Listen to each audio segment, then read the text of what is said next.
Alright, I thought I'd do a quick overview for 9 Monkeys of Shaolin. Now, I have to give a disclaimer. I have had this review key for about a week now. I beat the game shortly after they gave me the key. They've done a number of patches, so if anything here does not apply, I am sorry.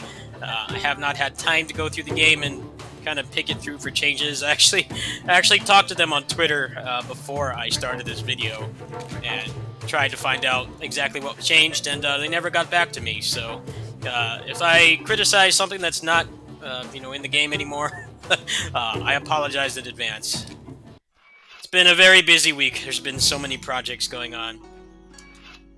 So anyway, let's just go straight into the game first, and then I will explain the other mechanics. So let's go back to the first level.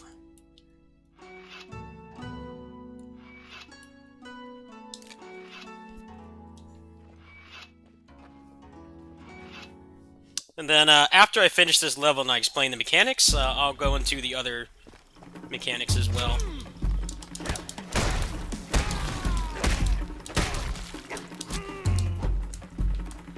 Remember how to play. I've played like 3 different action games this past week where the dodge is on a different button. It gets a little confusing.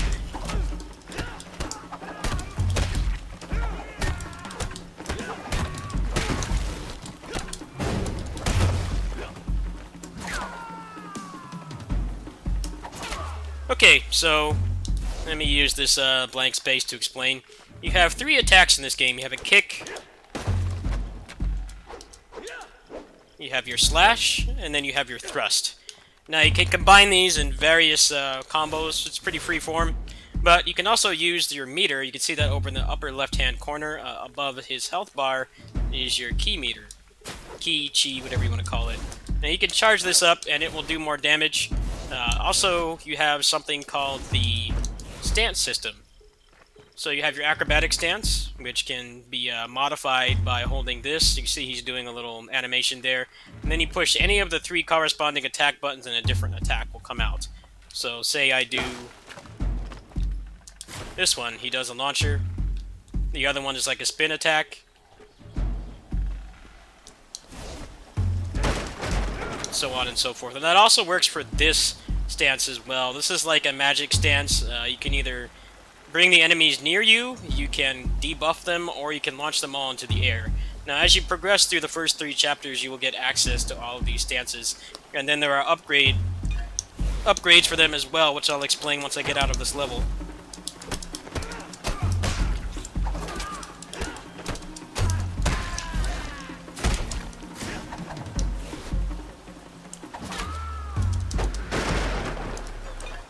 So you have a T system. The T gives you various buffs that can make you do more damage, it can make you take less damage, it can just heal you, or it can give you infinite bar. Infinite meter is pretty nice, as you probably can deduce.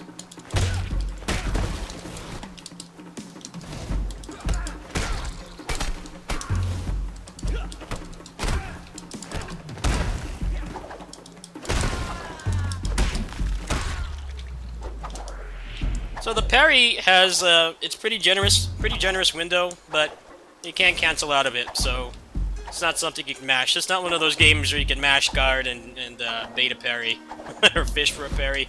You have to actually time it. Certain attacks can't be parried. One of the problems I had finishing this game was that most of the bosses, they can't be launched at all, so a lot of your moves and stuff that launch them into the air or do any kind of crowd control are kind of useless on them. I feel like the bosses would have been better if they had some kind of just a standard guard break mechanic, kind of like what Assault Spy does. A lot of other games do these days, where they have armor for a while, and then after you deplete a gauge, you can hit them for a while. I think that would make things more interesting, but bosses are a very minor part of this game. There's only a couple bosses. Most of the game is fighting against mooks. The mooks have a lot of interesting designs and gimmicks and stuff to them.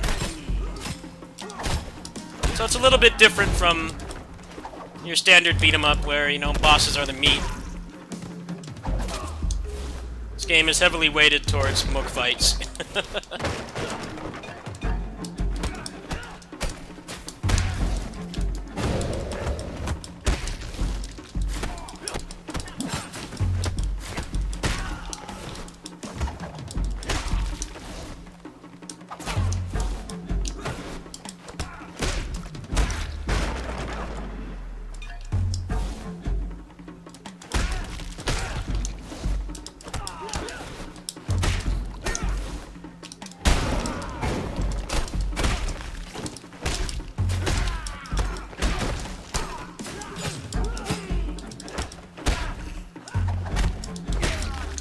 Okay, so let me use a T here and show all the moves.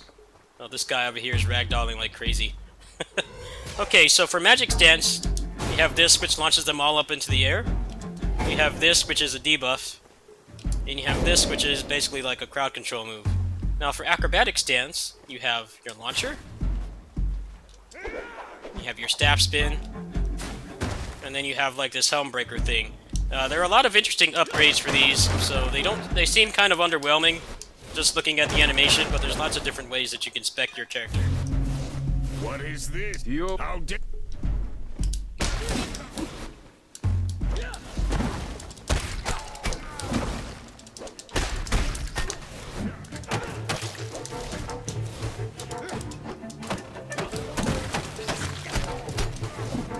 This is what I'm talking about here. This guy can't be launched or staggered in any way.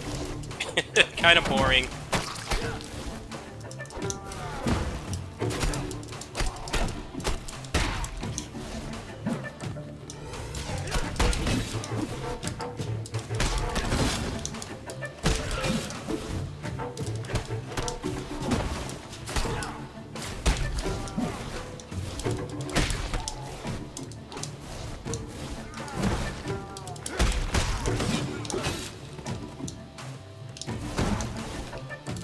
I feel like this is where the combat system tends to fall apart. They're not hard, they're just not really fun to fight. Standard action game stuff where the combat system kind of falls apart when you can't parry their attacks or stagger them in any way.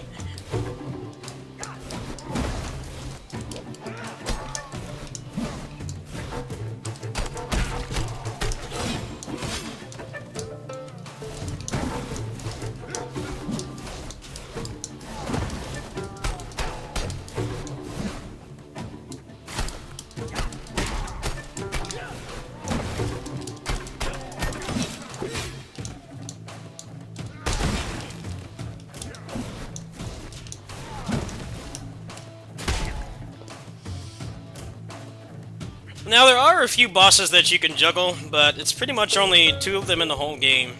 And like I said, bosses in this game are not a major part of it, but I feel like every time I fight them, that probably like 60 to 70% of my options just plain don't work. Like you have a whole stance devoted to crowd control, and the only thing that works on that stance on them is the defense debuff. I don't know how they can really fix it. I think a guard break mechanic would be nice, so that you still have to respect their attacks. Then they should also let you parry more of their attacks as well. Most of them can't be parried, at least from what I saw on my first playthrough, so you spend a lot of time just kind of fishing for hits, which isn't terribly interesting, especially when your defensive and crowd control and combo options just don't work. But, again, I'd like to reiterate for the last time that this game is mostly mook fights. There's only one boss at the end of every chapter, so you're looking at 5 bosses, so it's a very small percentage of the game, but it definitely doesn't feel as meticulously designed as everything else does. So anyway, here is the upgrade feature. I did not have time to max everything out before I did this, but I got pretty close. So each move you have has a different skill tree.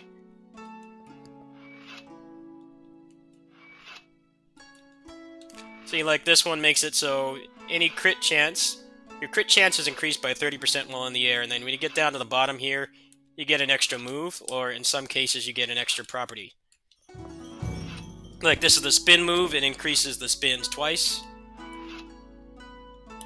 This one is pretty good, it's an instant kill if the enemy's health is below 25%, so you can use that to end the combo and just take that enemy out of the battle completely. Now, upgrade points aren't really much of a commodity. Pretty much by the time you end the game, especially if you do the missions that are not required, you will get enough points to max basically everything, but then you'll have to do some cleanup.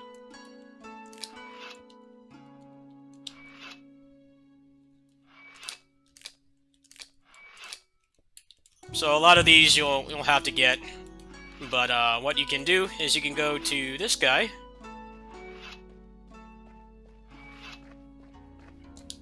This guy will let you play any previous chapter, so you actually can farm points, but you get so little. I didn't really get to the point where I found the most cost-effective way to farm, but theoretically, you could find a level that you enjoy doing that doesn't frustrate you, and you could just farm to get the points, but it's not terribly necessary, even just with your base moveset and just playing through the game normally. You'll have an ample amount of upgrade points to pretty much, cater to whatever your playstyle is. So the other cool thing about this game is gear. There is no levels, there is no experience, you just get a flat amount of upgrade points every time that you clear a level, but certain levels will have rewards, and there are three classes or categories of gear. You have your weapon, you have your gauntlets, and your boots. So there's some pretty cool stuff in here.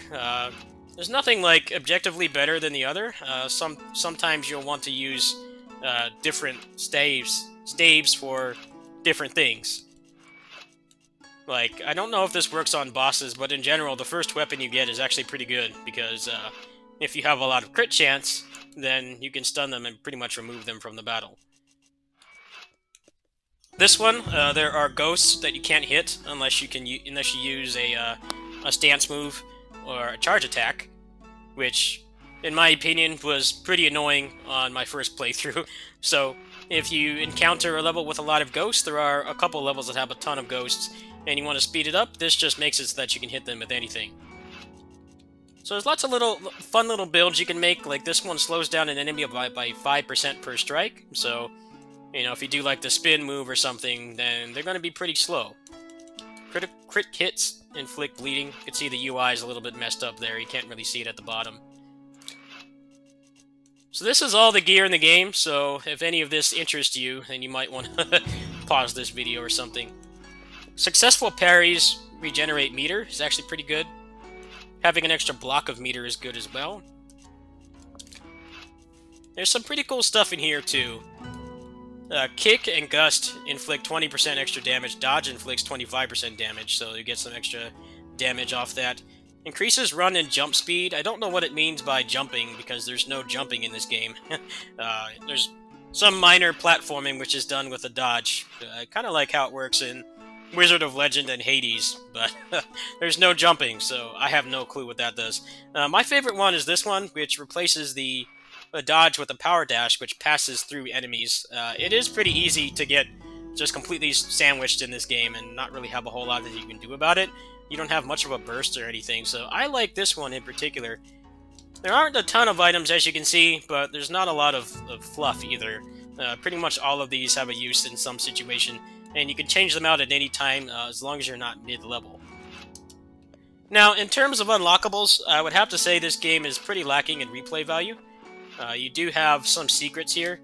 I did not get all of them. Obviously, when you get a review key for something, unless you know somebody else that got a review key as well, you have no help for anything. So I don't know if there's any interesting secrets in here, but the replay value in this game is kind of lacking. There's a number of reasons for that. The first is that the game is quite long. It actually has a pretty significant amount of story for a beat-em-up. I think it took me about 3.5 hours or so to finish the story. I did watch a decent amount of the cutscenes. I also did a little bit of farming, but 3 hours for a beat-em-up in one sitting is pushing it for a lot of people. And there's not really much to do after that. You really only have one moveset.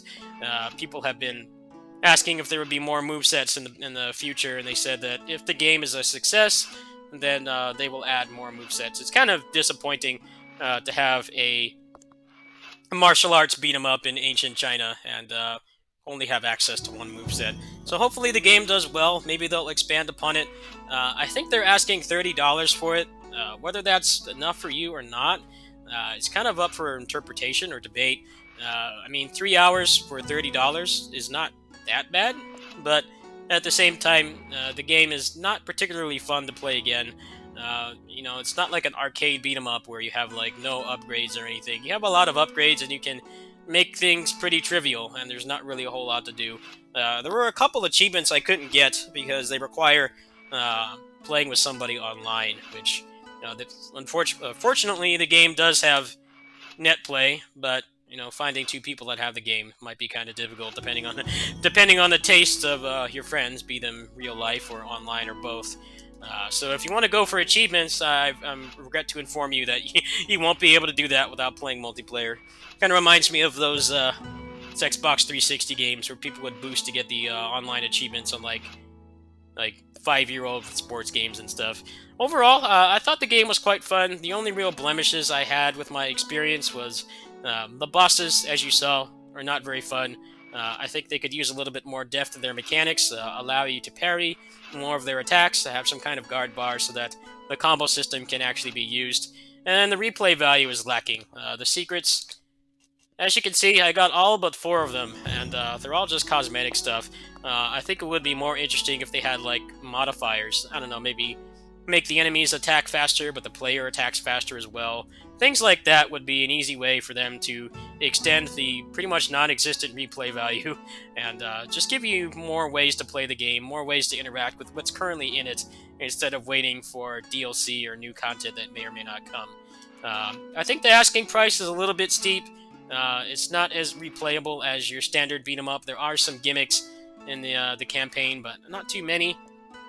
There are little puzzles to solve and stuff.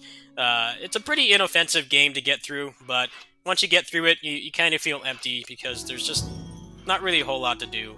It's not like, Fight and Rage or Streets of Rage 4. Those games are about an hour long each, but just due to the depth of the mechanics and the short length of the game, it's easily digestible and you can go back to it at any time. And there's ways to challenge yourself in this. There's not really much of a ranking system.